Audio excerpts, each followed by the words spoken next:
My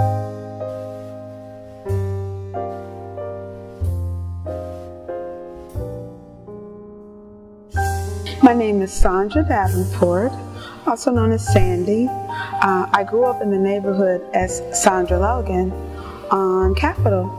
My parents moved here when I was a year old. My son lives right next door to where I used to live as a little girl. And I'm also part of the School 36 reunion. School 36 was right next door to where this building is, where Kayaka was. I'm also a Shortridge graduate and a Purdue graduate. So I've been connected to this neighborhood all my life. Keep in mind that my parents and the other people in the neighborhood came out of the Great Depression. And so there was that unity. On top of that, we're talking about the 50s, because I went to grade school in the 50s. So this is before busing. This is where we were really discriminated against. We were on the back of the bus. Our fathers were called boys, and sometimes they had more education than their bosses that couldn't read.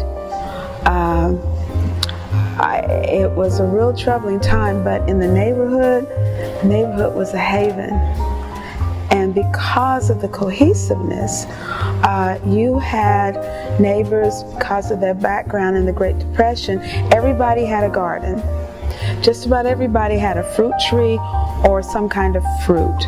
My mother grew the rhubarb, so if folk wanted rhubarb, they could go to her.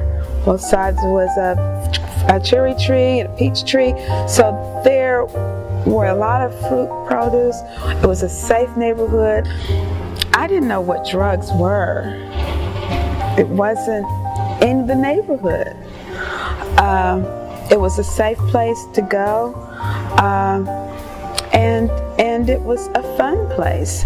We didn't lock our doors, so we didn't have air conditioners, so front door would be open, back door would be open, so the air could circulate and run and play all over the place. Another thing about the neighborhood, there were a lot of businesses. For instance, if I went to the Children's Museum, I'd go through the alley, not worrying about anybody grabbing me, and then I'd get on Kenwood. I'd pass Kenwood, get on Illinois, and I remember like it was yesterday, I'd pass a laundromat, a thrift store, a shoe shop place, the Five and Dime where you could buy little toys and things like that, and then there was like a drugstore where you could get a soda fountain drink.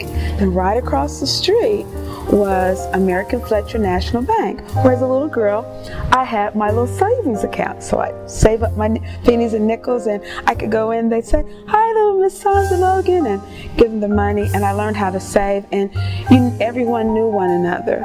Then I'd walk over to the Children's Museum, and sometimes I'd go by myself or one other person with me, and it was a big white mansion, and you had to go in from Meridian, and you could walk up those marble steps. You could hear like cluck, cluck, cluck, and you're like, "Hello, hello, hello, anybody here?" And I used to love to do that. My favorite exhibit was the Egyptian exhibit. And then after that, I'd go next door to the library, which was a big brick mansion, and read books. The environment was like this. And keep in mind, by this time we're talking mid-60s. So now we're talking about a transition. We're talking about the Martin Luther King period. And before I go into Shortridge, I want to share something that was historic, that was quite key, is the fact that one of the research papers, I did one on the Black Panthers. The Black Panthers had a headquarters on 30th Street. And one of the things that the Black Panthers did is they had, before there was any school breakfast, they had a breakfast program. So any of the kids didn't cost anything. The kids could go to the Panther office and get breakfast. anybody in the neighborhood, any kid in the neighborhood, if they were hungry, they could go to the Black Panthers. If there were the elderly that needed something at the store, they would go to the store for the elderly.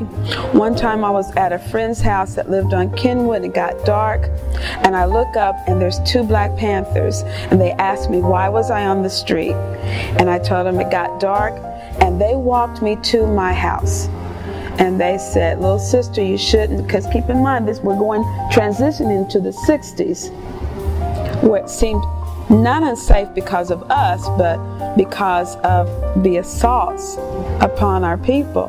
They said, little sister, it's not safe for you to be on the streets by yourself. So they walked me home, walked me to the door, knocked on the door, and told my mother that they didn't want me to be on the street. It got dark. And she said, thank you. So I wrote a research paper about that and got a chance to interview them. Their attitude was the fact of self-empowerment, that we have to protect our people. They told me to get a good education, make a difference. So they never, not one time, did they say, we hate white people, so you're supposed to hate white people, blah, blah.